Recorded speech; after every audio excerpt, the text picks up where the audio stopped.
Before his passing, country legend Toby Keith didn't just leave behind platinum records and patriotic anthems. He also left behind a few unsettled scores. Known for his bold opinions and no-holds-barred personality, Keith never hesitated to speak his mind, even when it ruffled feathers across Nashville. In a candid moment recorded before his death, the outspoken star openly named 6 fellow musicians he had little love for.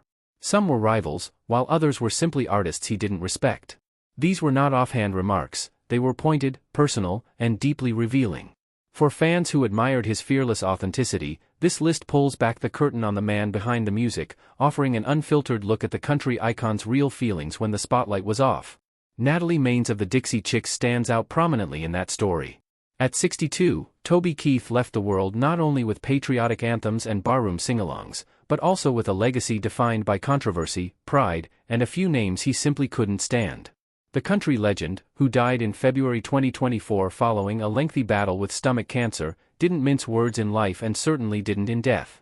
While many remember him for hits like Courtesy of the Red, White, and Blue, The Angry American, and Red Solo Cup, others won't forget the sharp edges of his opinions, especially when those opinions targeted fellow artists. One of the most talked about chapters in Keith's career was his public clash with Natalie Maines of the Chicks. The feud burned hot in the early 2000s, a time when American patriotism was raw and emotionally charged in the aftermath of the September 11 terrorist attacks. Keith, the proud son of Oklahoma, leaned hard into a brand of fiery nationalism that became his musical signature. Songs like Courtesy of the Red, White, and Blue didn't just strike a patriotic chord, they struck nerves. One of those nerves belonged to Natalie Maines. Speaking to the Los Angeles Daily News in August 2002, she made it clear that she found the song offensive. She said she hated it, arguing that it made country music sound ignorant and overly aggressive, particularly when it targeted entire cultures in the name of retribution. "Anybody can write, 'We'll put a boot in your ass,'" she said at the time. But a lot of people agree with it. Keith, never one to let a comment like that slide, fired back during an interview with CMT.com. He dismissed her opinion outright, stating that since she didn't write her own songs, her critique carried little weight. He added that her thoughts on his music were as valuable to him as the opinion of a person experiencing homelessness. For a time, that animosity followed him onto the stage.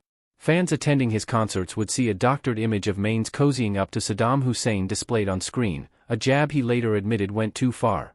Things escalated even further in March 2003, when Maines told a London crowd she was ashamed that the President of the United States was from Texas. The backlash was immediate and severe: boycotts, death threats, and radio blackouts. The Chicks, then known as the Dixie Chicks, watched their careers teeter on the edge as they tried to walk back some of their remarks.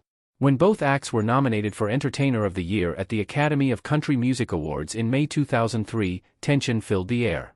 Keith won, but Maines made headlines of her own by wearing a shirt emblazoned with the letters FU TK. She claimed it stood for Friends United in Truth and Kindness, though few doubted it was a direct jab at Keith. Behind the scenes, however, something began to shift. By August of that same year, Keith told Contact Music that a personal tragedy had forced him to reevaluate the feud. A close friend had just lost a young daughter to cancer, and the pain of that loss made the conflict with Maines seem petty. He recalled seeing a magazine cover that read, "Fight to the Death," featuring both of their faces side by side, and thinking, enough is enough. Still, Keith remained adamant that the conflict hadn't started with him. "People try to make everything black and white," he said. "I didn't start this battle. They started it with me. They came out and just tore me up." He insisted he had never publicly attacked another artist for their creative work and felt wrong that Maines had done so to him. 2 months later, his tone grew even more reflective. According to CMT.com, Keith admitted he was embarrassed by how far things had gone. While fans may have enjoyed the theatrics, he felt personally disappointed. "It got pretty vicious sometimes, putting her and Saddam Hussein up on the screen. That was funny for a night or two, and then it was a little over the top for me. I'm not that mean," he said. He confessed that he ultimately chose to step back, not because Maines didn't deserve criticism in his view, but because she was already under fire from all directions. "She would have the same thing she got without me even saying a word," he explained. "I'll know better. I'll learn something next time. Maybe." Though Toby Keith never fully transformed into a public peacemaker, his later years revealed a man capable of regret, someone who, despite the bravado, cared about the consequences of his actions. In the years that followed, he didn't shy away from naming other artists he clashed with or didn't respect. And the next person on that list was someone Keith disliked so intensely that it ended in a punch: Chris Christopherson. A brawl between Kris Kristofferson and Toby Keith at a Willie Nelson birthday concert sounds like the kind of wild anecdote made up at a smoky bar, but depending on who you ask, it may have actually happened. Actor Ethan Hawke swears it did. In a 2009 Rolling Stone article, he described a backstage encounter as tense as it was surreal. It was 2003 and the Beacon Theater in New York had become a who's who of musical royalty, celebrating Willie Nelson's 70th birthday. Hawke recalled standing in the dark backstage area with the likes of Norah Jones, Paul Simon, Elvis Costello, and Kristofferson in the thick of this legendary gathering. Toby Keith, riding the political wave of his post-9/11 anthem courtesy of the Red, White, and Blue, the Angry American, made his entrance. As Keith approached Nelson to offer birthday wishes, he reportedly passed Kristofferson and muttered, "None of that lefty sh out there tonight, Chris." Kristofferson's response was instant. According to Hawke, the country music icon fired back, "What the did you just say to me?" The room went still. Nelson, trying to prevent a powder keg from igniting, allegedly groaned and told Keith not to rile up his old Highwaymen bandmate. But Keith, unfazed, repeated himself and started walking away. That's when Kristofferson, a former Army Ranger, allegedly challenged Keith's bravado.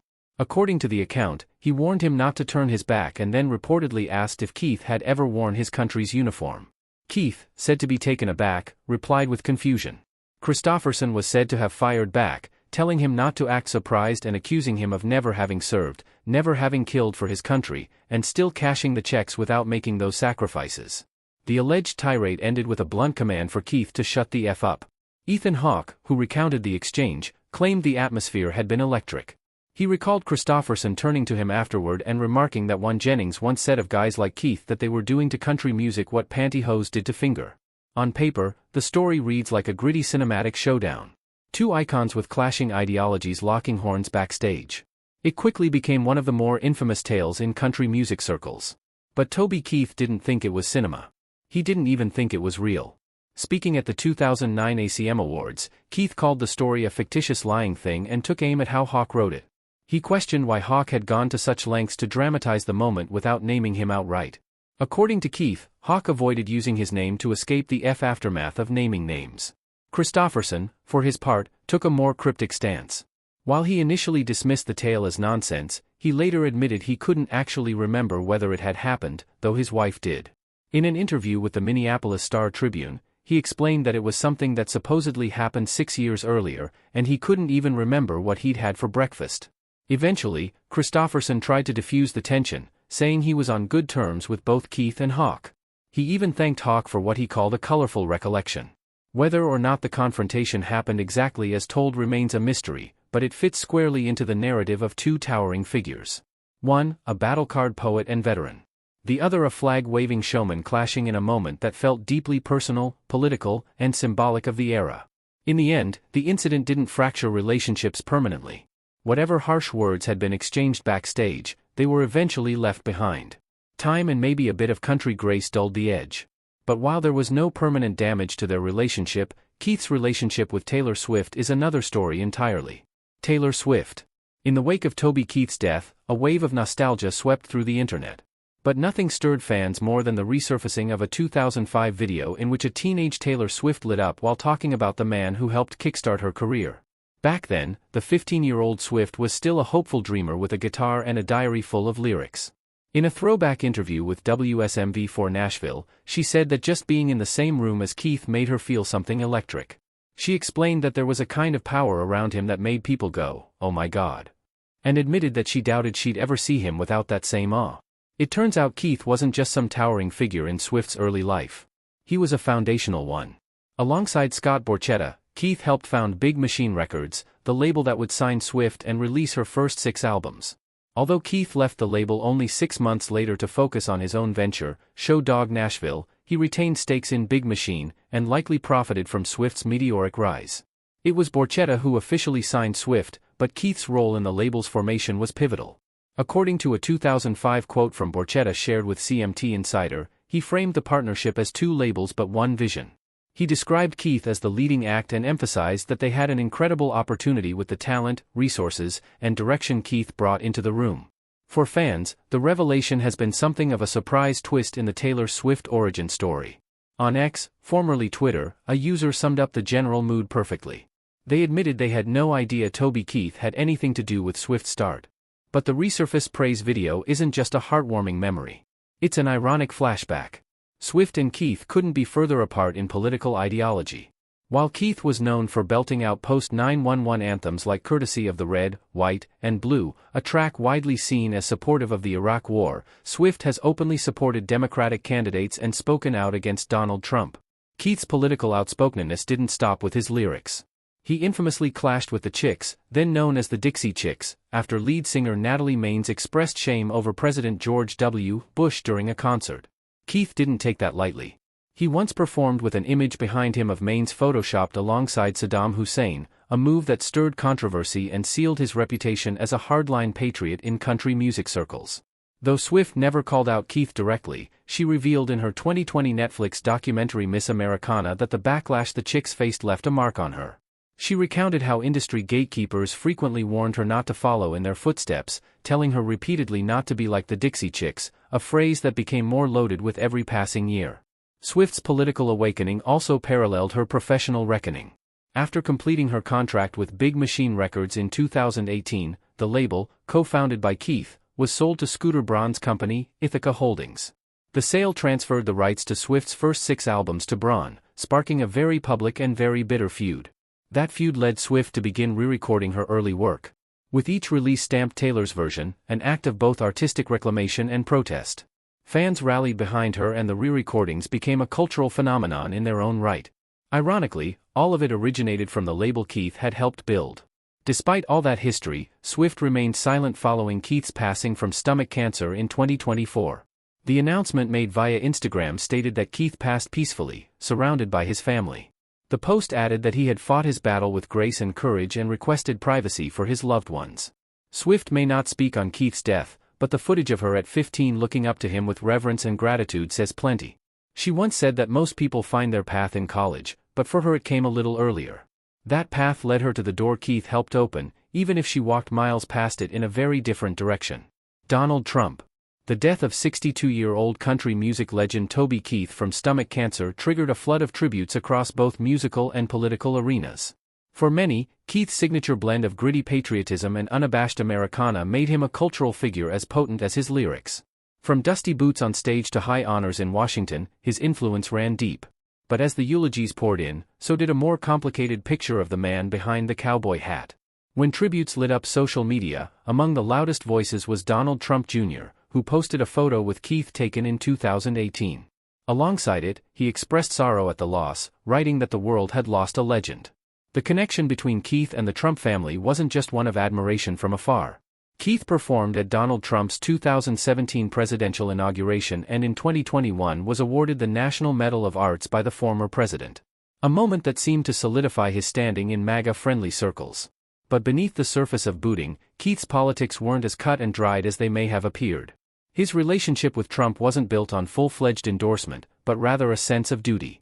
Back in 2017, when many top-tier stars, Elton John, Celine Dion, Kiss, and G. Brooks included, reportedly declined to perform at Trump's inauguration, Keith accepted. He explained in an interview with The Atlantic that when the President of the United States asks for something and you're able to go, then you go, rather than being, in his words, a jack-off. That sentiment showed Keith's broader view that his allegiance was to the country, not to any single political figure. When controversy swirled around his inauguration appearance, he pushed back on the idea that it signified support for Trump or the Republican Party. In a statement to Entertainment Weekly, Keith clarified that he didn't apologize for performing for America or its military, pointing out that he had also played events for both Presidents George W. Bush and Barack Obama and had completed over 200 shows for U.S. troops in Iraq and Afghanistan through the USO. Even Keith's voter registration history tells a story of political ambivalence rather than loyalty. He was a registered Democrat until 2008 when he re-registered as an independent. In an interview with the Chicago Tribune in 2016, he explained that the Democratic Party had, in his words, kind of disowned him once he began vocally supporting American troops. Switching to independent status, he believed, kept people guessing. No one could quite pin him down politically, and that was exactly how he liked it. Keith's voting record added even more nuance. In 2008, he shared with the Washington Post that he had cast votes for both Bill Clinton and George W. Bush twice each, but he didn't care much for Al Gore or John Kerry as for Barack Obama. In a 2009 interview with CNN, Keith expressed no disapproval, simply saying that he thought Obama was doing fine. By 2016, Keith's disillusionment with American politics had only deepened that year. During a performance at the Route 91 Harvest Festival in Las Vegas, he made clear his frustrations with the political system, describing the election as a dumpster fire. He pointed to the absurdity of having 300 million Americans and ending up with Trump and Hillary Clinton as the final candidates. At that point, he didn't think it made a difference who won, a sentiment he reiterated to the Chicago Tribune, expressing disbelief that such a vast nation could produce such unconvincing choices.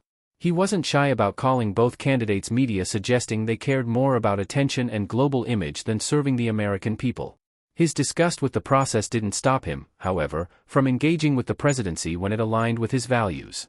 Speaking to The Atlantic in 2017, Keith praised aspects of Trump's early performance in office, particularly the president's use of military generals as key advisors. To Keith, that at least signaled strength and strategic thinking.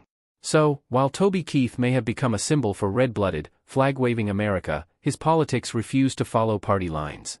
He sang about America's pride and pain in the same breath, performed for presidents from both parties, and resisted being boxed in by ideology. His brand of patriotism wasn't filtered through partisanship. It was laced with grit, loyalty to the troops, and an unshakable belief in showing up, even when the optics weren't popular. As fans remember him, they'll recall the anthems, the attitude, and the cowboy swagger. But behind all that stood a man whose political stance, much like his music, was unapologetically complex. A little backstory on Toby Keith. Throughout his 3 decades in the spotlight, country music legend Toby Keith left a lasting impact on both the charts and American culture. With 5 albums topping the Billboard 200, more than 25 million albums sold, 7 Grammy nominations, and 14 Academy of Country Music Awards, including 2 for Entertainer of the Year, Keith's contributions to country music were impossible to ignore. Just one day after his death on February 5, 2024, it was announced that Keith would be inducted into the Country Music Hall of Fame as part of the class of 2024, with the ceremony set for October. Keith's journey began in Clinton, Oklahoma, where he was born Toby Keith Colville on July 8, 1961. Raised in Oklahoma City, he was drawn to music at a young age. Inspired by the live performers at his grandmother's supper club, before fully committing to music, Keith worked in the oil industry and briefly played professional football in the USFL. But his passion ultimately led him to pursue a career in music. In the early 1990s, Keith signed with Mercury Records, and his self-titled debut album, released in 1993, went platinum by 1994. He followed up with Boomtown and Blue Moon, which produced hits like Who's That Man and Me Too. In 1997, Keith teamed up with Sting for the song I'm So Happy I Can't Stop Crying, earning his first Grammy nomination. The momentum only built from there. In 1999, his album How Do You Like Me Now? Earned the ACM's Album of the Year award, and Keith was named top male vocalist. His 2001 album Pull My Chain topped the country charts for the first time in his career. Later that year, he was honored as Male Vocalist of the Year by the Country Music Association. But 2001 also brought tragedy. Keith's father was killed in a car accident, a personal blow compounded by the trauma of the September 11 attacks. These events fueled the creation of what would become one of his most defining and controversial songs, courtesy of the Red, White, and Blue, The Angry American.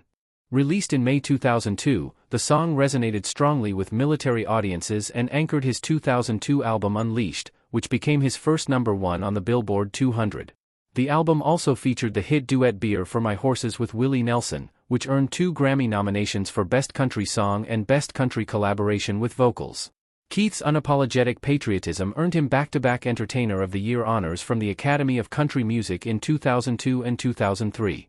Despite Keith's controversies, he remained an icon, a larger-than-life figure who channeled American pride, working-class grit, and a deep love for country into every lyric. His legacy, both musical and cultural, endures far beyond his passing.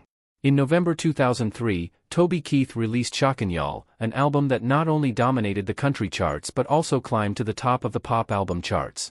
The title was a clever play on shock and awe, a phrase associated with the Iraq War, and one of the standout tracks, American Soldier, served as a heartfelt tribute to U.S. troops. The album also reinforced Keith's well-crafted good old boy persona with the rowdy anthem I Love This Bar and the tongue-in-cheek Weed with Willie, a humorous tale about getting high with none other than Willie Nelson. Shockin' Y'all was both a critical and commercial success, earning Keith the ACM Award for Album of the Year. Keith kept the momentum going with his next project, Honky Tonk University, released in 2005. The album included a duet with country music legend Merle Haggard on She Ain't Hooked on Me No More. Its most successful single, however, was the ballad As I Once Was, which humorously touched on the realities of aging while still trying to hold on to youthful bravado. The track struck a chord with fans and helped the album remain at #1 on the country charts for an impressive 7 weeks. Its music video went on to win the CMA Award for Music Video of the Year, reinforcing Keith's place in country music's upper echelon. In 2006, Keith followed up with White Trash with Money, an album that offered a mix of party anthems and heartfelt tunes. Tracks like Get Drunk and Be Somebody reflected his rowdy everyman image, while A Little Too Late showcased his softer, more introspective side. Critics responded positively, and the album performed well commercially. The following year, he released Big Dog Daddy and A Classic Christmas, both of which resonated with fans. The year 2007 also marked a significant milestone in his personal life, as Toby Keith was inducted into the Oklahoma Hall of Fame. That same year, he and his family reached a legal settlement connected to the tragic 2001 car accident that claimed his father's life, a painful chapter that had lingered for many years. Despite his fame, Keith remained deeply committed to supporting U.S. troops. In April 2008, he embarked on a USO tour in the Persian Gulf, performing 18 shows for American service members. His dedication became unmistakably clear when danger struck during one concert. A mortar attack forced him to halt the performance, but once it was safe, he returned to the stage and resumed the show, demonstrating his unwavering support for those in uniform. Later in 2008, Keith ventured into film with the comedy Beer for My Horses, a project he co-wrote and co-produced himself. The movie featured him as a small-town deputy who arrests a Mexican drug lord, triggering the kidnapping of his girlfriend in retaliation. Despite appearances by stars such as Willie Nelson and Ted Nent, the film received mostly negative reviews. Variety described it as coarse tomfoolery that may even repel fans of redneck humor. Still, the project highlighted Keith's willingness to step beyond music and explore something new. On the personal front, Keith's relationship with his wife, Tricia Lucas, remained a steady and grounding force throughout his career. The two met in a bar shortly after Keith graduated high school in 1979. At the time, he worked in the oil fields during the day and played music at night with his Easy Money band.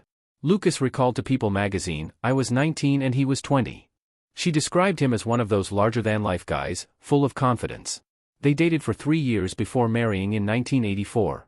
Together, they had 2 children, Crystal and Steelen, and Keith also adopted Lucas's daughter, Shelley. In 2006, Tricia helped launch the Toby Keith Foundation, which supports children battling cancer. Like her father, Crystal pursued music, though she later stepped back to focus on raising her 2 daughters. Steelen, on the other hand, chose a different path and became a real estate investor. Through all the fame and success, the Keith family remained close-knit and grounded. In June 2022, fans were stunned when Keith publicly announced that he had been diagnosed with stomach cancer, having begun treatments the previous fall. His regimen included surgery, chemotherapy, and radiation over a 6-month period. While stepping away from the stage, he expressed both hope and gratitude, telling fans in a heartfelt statement, "I am looking forward to spending this time with my family, but I will see the fans sooner rather than later. I can't wait." By the end of that year, Keith shared that he felt optimistic about his prognosis. In June 2023, he told the Oklahoman that the tumor had shrunk by 1/3 and that his health was improving. His resilience was on full display at the 2023 People's Choice Country Awards, where he received the Country Music Icon Award. After delivering a moving speech, he performed "Don't Let the Old Man In," marking his first live performance since his diagnosis. He later played a 3-night set at Park MGM in Las Vegas in December. Unfortunately, Keith's recovery was short-lived. On February 5, 2024, he passed away peacefully at the age of 62, surrounded by his family. The announcement was made on his official website, prompting an outpouring of tributes from fans, friends, and fellow artists. His legacy was further cemented just weeks later when the Country Music Association announced that he would be posthumously inducted into the Country Music Hall of Fame as part of the 2024 class. While Keith was beloved by many, he was also a polarizing figure, particularly due to his public support of Donald Trump and his long-standing feud with Natalie Maines of the Chicks, formerly the Dixie Chicks. These elements added complexity to his public persona and fueled passionate debate surrounding politics, patriotism, and the role of musicians in political discourse. What do you think about Keith's support for Donald Trump, and how do you view his feud with Natalie Maines? Share your thoughts with us in the comments below. Don't forget to like, share, and subscribe for more, and click the next video on your screen, you'll enjoy it.